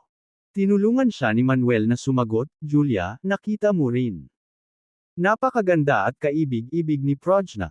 Nag-aalala ako na baka mabuli siya kapag nagtatrabaho siya sa ibang kumpanya. So, I thought it would be better for her to work in our company para maalagaan namin siya. Pagkasabi niya nito ay medyo nahiya siya. Bagamat mukhang hindi nakakapinsala at malambot si Prajna, hindi siya nagpakita ng awa pagdating sa pagpatay. Halatang naniwala si Julia sa sinabi ni Manuel at tumango, totoo naman na hindi ako mapakali kung magtrabaho si Prajna sa ibang kumpanya. Pagkatapos ng isang paghinto, tinanong ni Julia, Prajna, anong trabaho ang gusto mong gawin? Nang hindi man lang nag-iisip, diretsyong sumagot si Prajna, ate, gusto kong maging katulong mo. Ah, isang katulong. Natigilan si Julia, nakasimangot, hindi kaya sayang ang talent mo. Hindi, syempre hindi. Mabilis na umiling si Prajna, I'm happy to be the beautiful sister's assistant and help relieve her stress. Nang marinig ang mga salita ni Prajna, magiliw na hinawakan ni Julia ang kanyang kamay at sinabing, ikaw ay napakabuting babae, hindi katulad ng isang taong hindi maaaring manatili sa kumpanya ng ilang sandali at ang alam lamang kung paano tumakbo sa labas. Agad namang tumutol si Manuel, Julia, pwede mo siyang purihin, pero bakit ako hinihila at pinapahiya? Pinandilatan siya ni Julia, I'm just stating the facts, hindi ka ba kumbinsido? Walang magawang umiling si Manuel, I'm convinced, I dare not defy you. Nang makita ang taunang anyo ni Manuel, hindi mapigilan ni Prajna ang mapangiti. Hindi niya inaasahan na magkakaroon din ng ganitong side si Manuel. Isinasaalang-alang ang kanyang malamig at walang awa na pag-uugali kamakailan, nanginginig pa rin siya sa naisip. Gayunpaman, tiyak na dahil dito ay tunay niyang naunawaan ang kahalagahan ni Julia sa puso ni Manuel. Tanong ni Julia, nga pala, Prajna, nasaan ang bagahe mo? Ah! Si Prajna ay nagbigay ng nakakainis ng ngiti at sinabing, nakalimutan kong dalhin ito.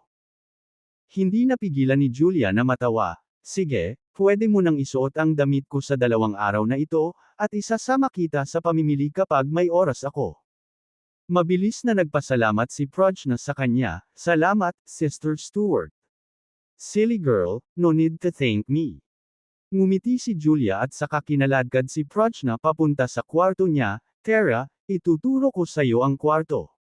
Okay. Tumango si Prajna at sumunod kay Julia sa itaas. Hanggang sa pumasok silang dalawa sa kwarto ay napalingon si Manuel. Nang makitang maayos na ang pakikitungo ng dalawang babae, gumaan ang loob ni Manuel. Talagang nag-aalala siya na hindi magkaayos sina Julia at Prajna. Pagkatapos ng lahat, si Prajna ay isang tunay na mamamatay tao. Nanatili sandali sa sala si Manuel, pagkatapos ay bumalik sa kanyang silid, naligo, at nagsimulang magtanim sa kama. Nang hating gabi na, at sigurado siyang walang gumagalaw sa labas, tahimik na lumabas si Manuel sa kanyang silid at pumunta sa ikalawang palapag. Sa pasukan ng silid na tinutuluyan ni Prajna, marahang kumatok si Manuel sa pinto. Maya-maya pa ay bumukas ang pinto at bumungad sa kanya ang isang magandang figure. Sinulyapan siya ni Manuel at agad na natigilan. Parang katatapos lang maligo ni Prajna, nakatabing sa balikat niya ang mahaba niyang itim na buhok, highlight ang puti at malajid niyang balat.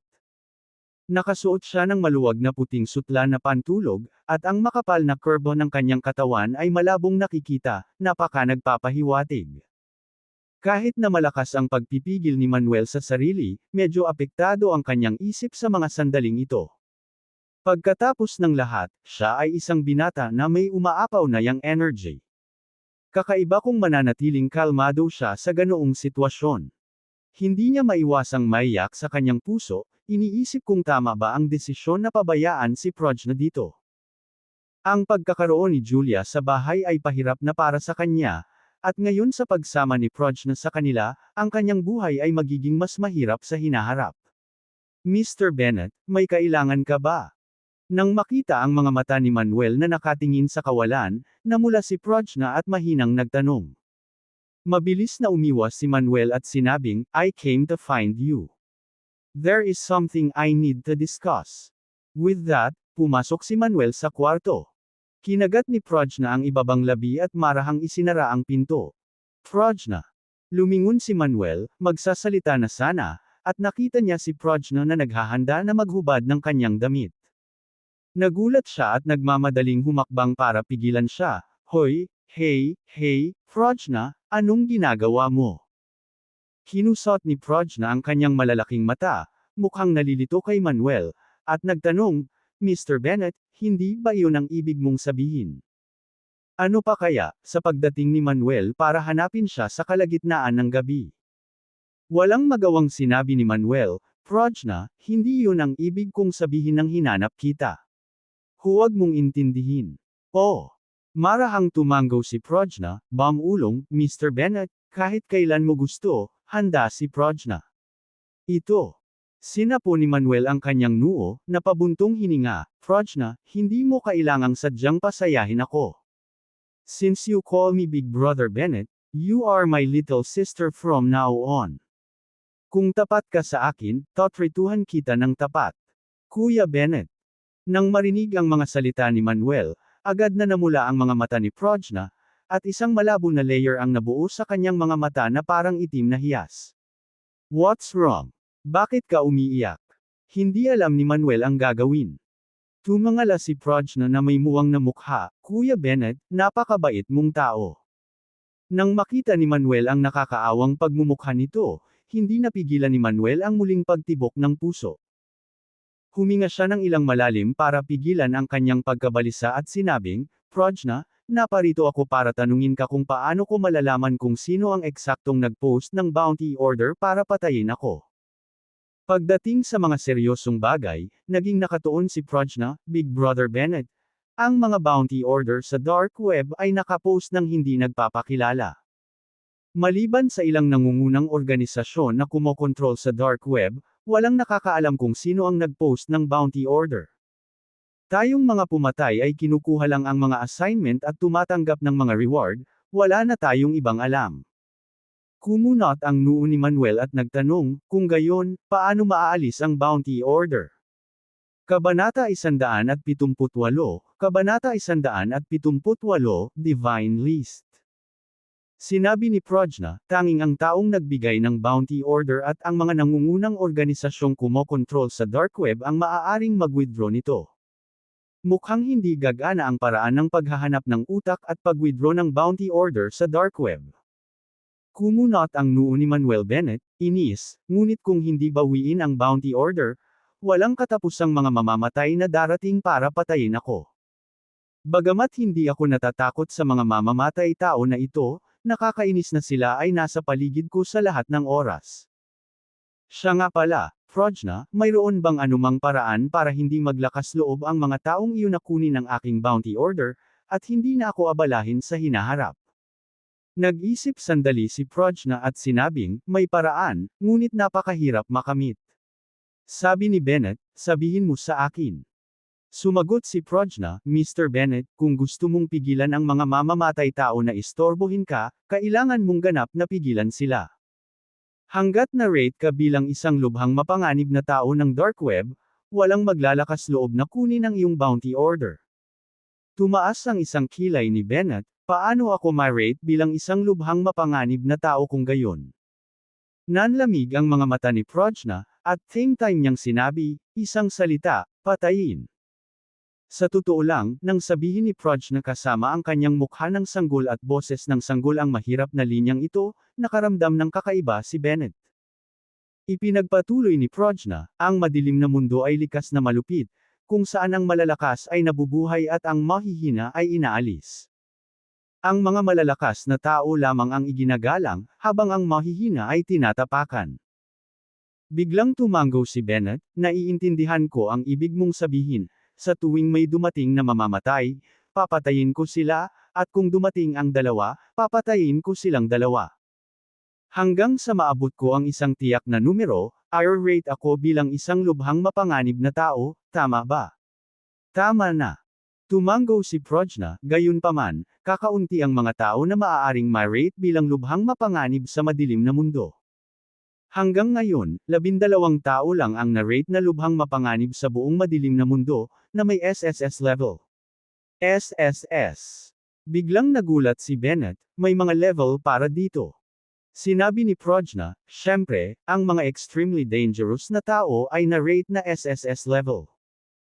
Ang highly dangerous na mga tao ay ni-rate bilang S level, ang mga dangerous na tao ay ni-rate bilang A level, ang mga medyo dangerous na tao ay ni-rate bilang B level, at ang mga taong walang panganib ay ni-rate bilang C level.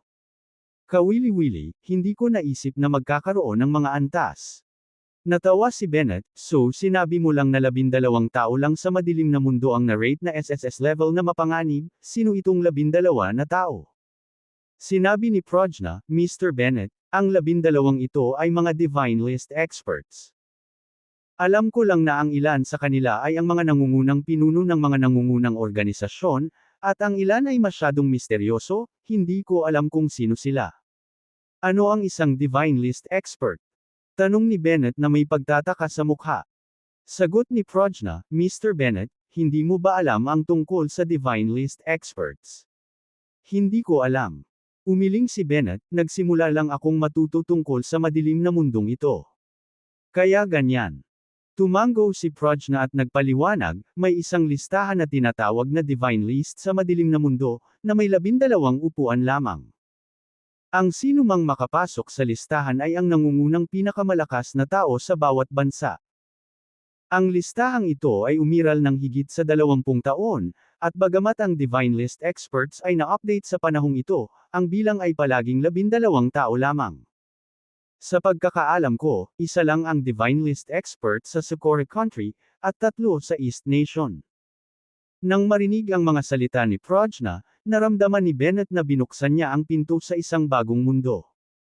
Noong una ay inakala niya na ang Heaven and Earth Rango lang, ngunit hindi niya inaasahan ang pagkakaroon ng Divine List.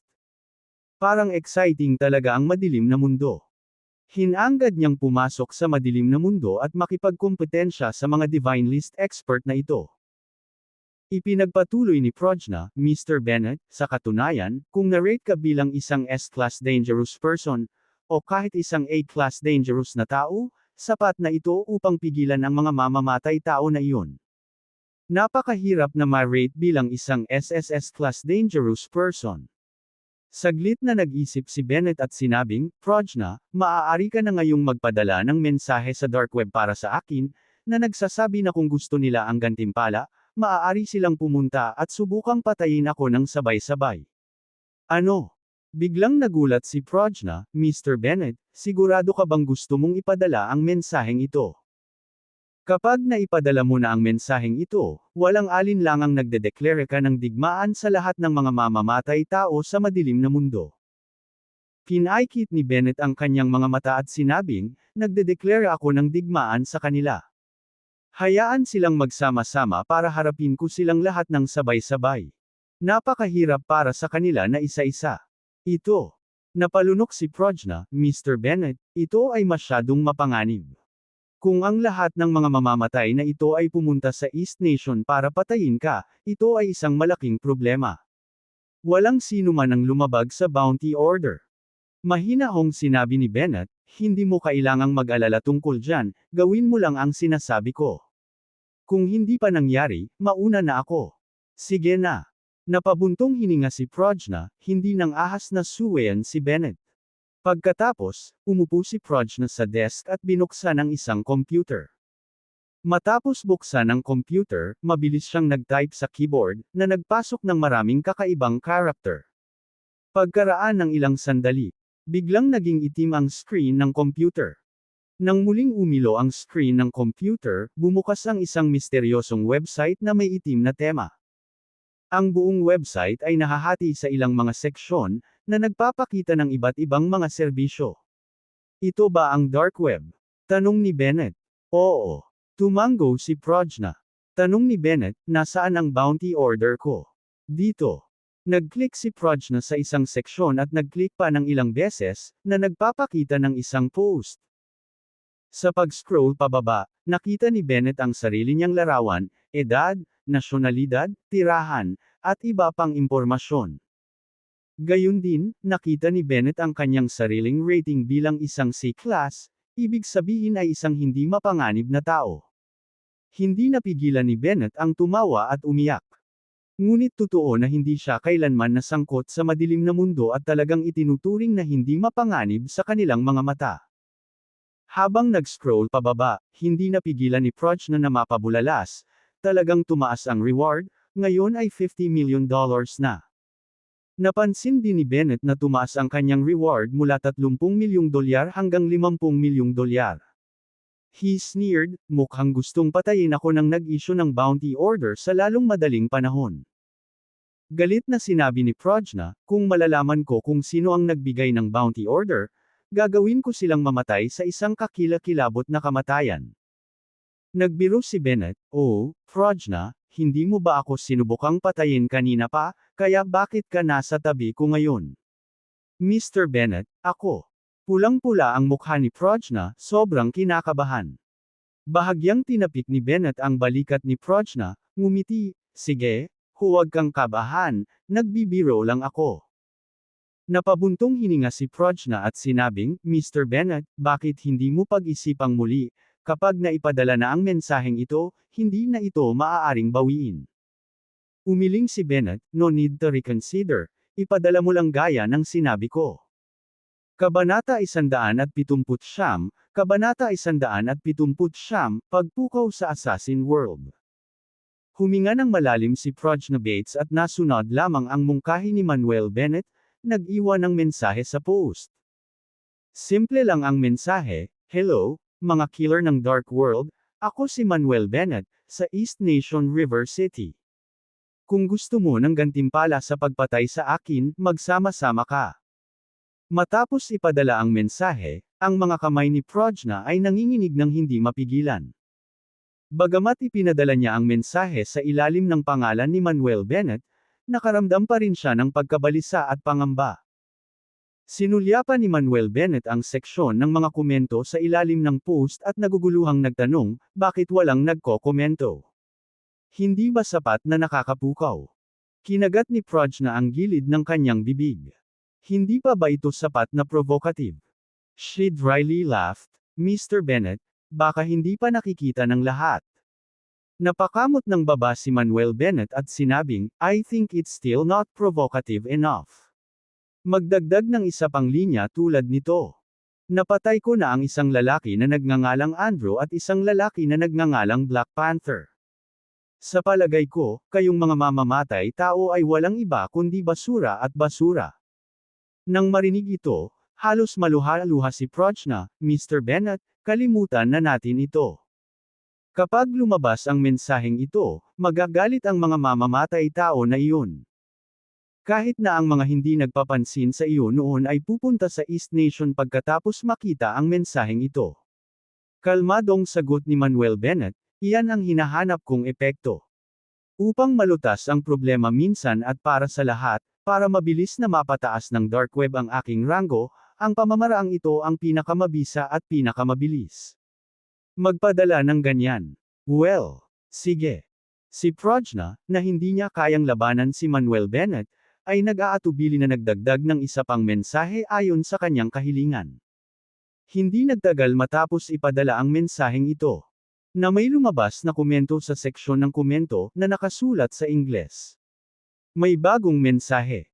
Mukhang natuwa si Manuel Bennett, Prajna, mabilis na isalin ito para sa akin. Oh, okay. Tumango si Prajna, pagkatapos ay isinalin ang komento. Anak, ako ang Destroyer, ika-75 sa Assassin's List. Maghintay ka lang, nasa East Nation na ako para kunin ang ulo mo sa loob ng ilang araw. Pagkatapos magsalin, lumunok si Prajna, at sinabing, tapos na, hindi ko inaasahan na maakit ang atensyon ng Destroyer. Destroyer. Ngumisi si Manuel Bennett, ganyan ba kalakas ang lalaking ito? Sobrang-sobra. Tumango si Prajna, sa madilim na mundo, mayroong listahan ng assassin, at ang bawat mamamatay na nasa top 100 ay napakalakas. Kung mas mataas ang kanilang rango, mas malakas sila, at mas mataas ang kanilang rate ng tagumpay sa pagpatay.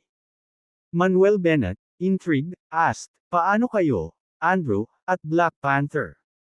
Saan kayo nagre-rank? Sumagot si Prajna, nakarank si Andrew sa ika-78, ang Black Panther ay nasa ika-72, at ako ay nasa ika-83. Tumango si Manuel Bennett, kaya, ang taong ito na tinatawag na Destroyer ay mas makapangyarihan kaysa sa inyong lahat. Dahil hindi pa bumabagsak ang boses. Biglang lumabas ang isa pang comment sa comment section. Tuwang-tuwang bulalas ni Manuel Bennett, wow, may nag-comment pa. Bilasan mo, mag-translate. Nang makita na si Manuel Bennett ay hindi lamang hindi natatakot kundi nasasabik din, ang bibig ni Prajna ay hindi mapigilan. Napakalaki talaga ng puso ng lalaking ito, hindi siya natatakot na matarget ng mga mamamatay tao, at talagang nasasabik siya. Hindi pa siya nakakita ng ganoong tao. Mabilis na isinali ni Prajna ang bagong komento. God damn, bata, napakayabang mo, nangangahas na guluhin ang buong assassin world natin. Ako si Violent Dragon, ika-66 na pwesto. Dapat kitang pira-piresuhin. Habang nanginginig ang kanyang katawan, sinabi ni Prajna, kahit ang Violent Dragon ay naakit, ang sitwasyon ay malamang na lumaki. Tumawa si Manuel Bennett, the bigger the commotion, the better. Ideally, lahat ng tao tumatalon, para hindi ko na sila hahabulin isa-isa. Pagkaraan ng ilang sandali, may lumabas na pangatlong mensahe. Mabilis itong isinali ni Prajna. Hehe, ito ay talagang isang malaking mundo na may lahat ng uri ng mga kababalaghan, hindi pa ako nakakita ng isang bounty na target na aktibong pumupukaw ng mga assassin, gaano kawili-wili. Bata, ako ay Old K, na nasa ika-59 na pwesto. Kapag natapos ko na ang gawain sa kamay, pupunta ako sa East Nation para hanapin ka. Sana ang iyong kapangyarihan ay tumugma sa iyong kayabangan. Huwag mo akong bigwan, okay? Tinitigan ni Manuel Bennett ang mensahe, mahinahong sinabi, huwag kang mag-alala, hindi kita bibiguin. Matandang K. Bulong ni Prajna, kitang-kita ang pamumutla ng kanyang mukha, maging si Old K ay naakit. Alam mo, isang punong ministro ng isang bansa ang pinaslang ni Old K noon. Ganun ba? Madaling ngumiti si Manuel Bennett, mukhang dapat magkaroon ng lakas ang lalaking ito na tinatawag na Old K. Umiling si Prajna, hindi lang basta lakas, napakalakas niya. Dapat mong malaman, na ang punong ministro ay binantayan ng mga nangungunang espesyal na ahente, ngunit pinatay pa rin. Ang mga espesyal na ahente na iyon ay hindi man lang makalaban at napatay sa isang suntok. Tumango si Manuel Bennett, that's what makes it interesting. Kung lahat ng darating ay basura, it would be too boring. Mapait na umiling si Prajna, hindi alam kung saan nanggaling ang pagtitiwala ni Manuel Bennett. Bagamat alam niya na napakalakas ni Manuel Bennett, kahit na siya, hindi niya kayang tiisin ang mga pagpatay sa napakaraming mamamatay. Sa sumunod na panahon, parami ng parami ang mga mensaheng lumabas sa comment section. Ipinagpatuloy ni Prajna ang pagsasalin. Anak, ang yabang mo, kung hindi kita papatayin ng poisonous snake, hindi ko na kailangan pang manatili sa dark world. Bata, huwag mong isipin na ang ating assassin world ay madaling magalit. Ako, Bloodblade, ay magpapalam sa iyo kung gaano kamangmang at katangahan ang panggulo sa atin. Hahaha, buhay na buhay talaga ngayon. Lahat, na willing makipagtambal sa akin, Black Widow, para pumunta sa East Nation at patayin tong mayabang na bata. Pasok ako. Ibilang mo ako. Nang makita ang sunod-sunod na nakakatakot na mensahe, nakaramdam ng panginginig si Prajna sa kaibuturan, bumibilis ang kanyang pulso, at halos mahihirapan ang kanyang paghinga. Sa kaibahan, si Manuel Bennett ay kalmado na tumingin sa mga mensaheng iyon, nakikinig sa kanyang mga pagsasalin ng walang anumang takot sa kanyang mga mata. Ang susi ay, masasabi ni Prajna, na si Manuel Bennett ay hindi nagpapanggap. Hindi talaga siya natatakot. Ang bilang ng mga mensahe ay patuloy na lumaki, na umabot ng hindi bababa sa 100. Nangangahulugan iyon na napansin ng 100 killer si Manuel Bennett at nagpaplanong pumunta sa East Nation para patayin siya. Bukod dito, ang lahat ng mga pumatay na ito ay nirerango sa listahan ng assassin. Pagkatapos magsali ng ilan pang mensahe, sinabi ni Manuel Bennett, sige, huwag ka nang magsalin. Hintayin mo na lang na dumating sila para hanapin ako mamaya. Tumango si Prajna, pagkatapos ay isinara ang website at pinatay ang kanyang computer. Sa sandaling ito, natatakpan ng malamig na pawis ang kanyang noo, at ang kanyang likod ay basang-basa ng pawis. Tumawa si Manuel Bennett, Prajna, ganoon ka ba talaga Katikot, kung gaano katakot? Mapait na ngumiti si Prajna, Mr. Bennett, hindi mo talaga naiintindihan ang kalupitan at kakilakilabot ng mga mamamatay tao na ito. Ngayong nakatutok na silang lahat sa iyo, siguradong susubukan kanilang patayin mamaya. Pagkatapos ng lahat, ito ay hindi lamang tungkol sa mga gantimpala, ito ay tungkol sa karangalan ng Assassin World. Kabanata 180, Kabanata 180, Malaking Problema. Inalaw ni Manuel Bennett, Prajna, huwag kang mag-alala, wala talaga akong pakialam sa mga mamamatay tao na ito. Kasabay nito, nagtanong si Manuel Bennett, siya nga pala, Prajna, kung papatayin ko ang lahat ng mga mamamatay tao na nag-iwan ng komento ngayon lang, anong rating ang ibibigay sa akin ng Dark World? Nag-isip sandali si Prajna Bates at sinabing, Mr. Bennett, kung magagawa mo talaga iyon, ang iyong rating ay maaaring umabot man lang sa A-level, o kahit na posibleng S-level. Tumango si Manuel Bennett, kung maaabot ko ang A-level o S-level, magkakaroon ba ng mas kaunting mga lalaki na mang-istorbo sa akin sa hinaharap? Oo.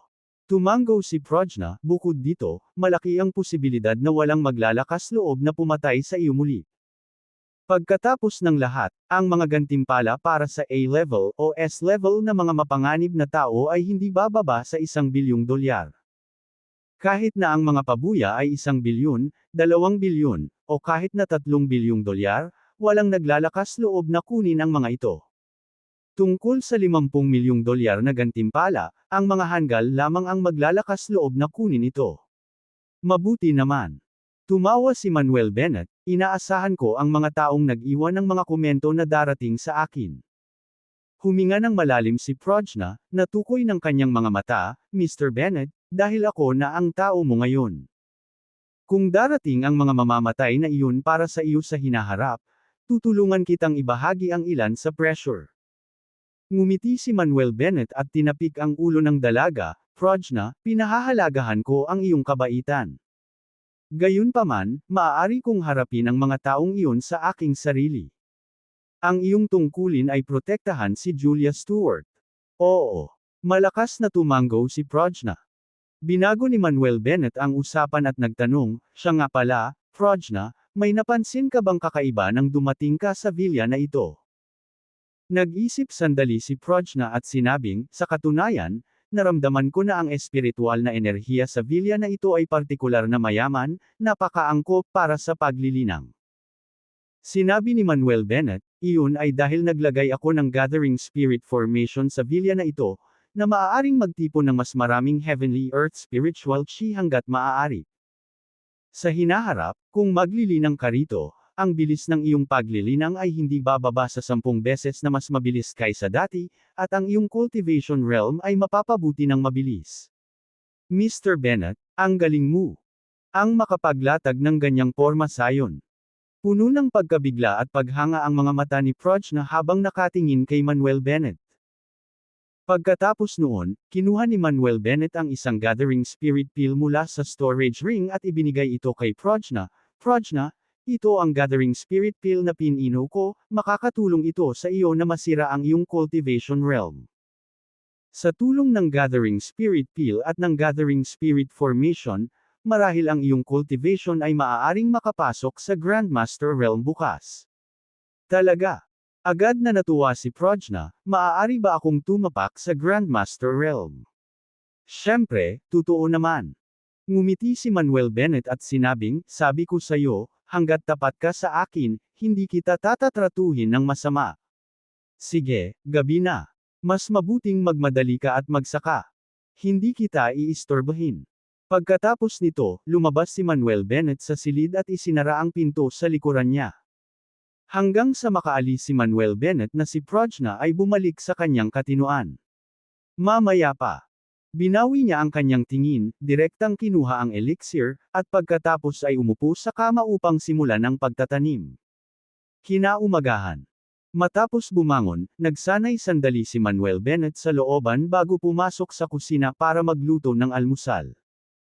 Nang handa na ang almusal, nakita niya sina Julia Stewart at Prajna Bates na nag-uusap at nagtatawanan habang pababa sila mula sa itaas. Si Julia Stewart ay nakasuot ng beige na profesional na suit, habang ang kanyang matangkad at magandang figure ay perpektong ipinakita. Si Prajna ay nakasuot ng itim na profesional na suit na ibinigay sa kanya ni Julia Stewart. Kahit na si Prajna ay hindi kasing tangkad ni Julia, ang kanyang figure ay mas masigla kaysa kay Julia. Ang suit ay nagpatingkad sa kanyang mga kurba, na ginawa ang kanyang hitsura na medyo pinalaki at nakakaakit. Nang makita ang dalawang nakamamanghang magagandang babae na may iba't ibang estilo, nakaramdam ng labis na kasiyahan si Manuel Bennett, kapwa pisikal at mental. Bukod dito, napagtanto ni Manuel Bennett na ang cultivation realm ni Prajna ay matagumpay na nakapasok sa Grandmaster realm. Tila mataas ang talento ng dalaga at maaaring linangin ng mabuti sa hinaharap. Julia, Prajna, magandang umaga. Nakangiting bati ni Manuel Bennett. Magandang umaga, Mr. Bennett.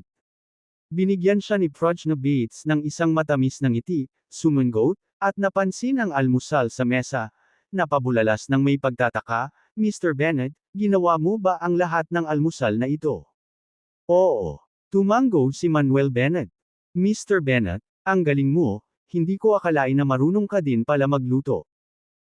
Nagningning ang mga mata ni Prajna, at dali-dali siyang umupo sa mesa, humahajejek, mula ngayon, maaari na akong mag-almusal na ginawa ni Mr. Bennett araw-araw.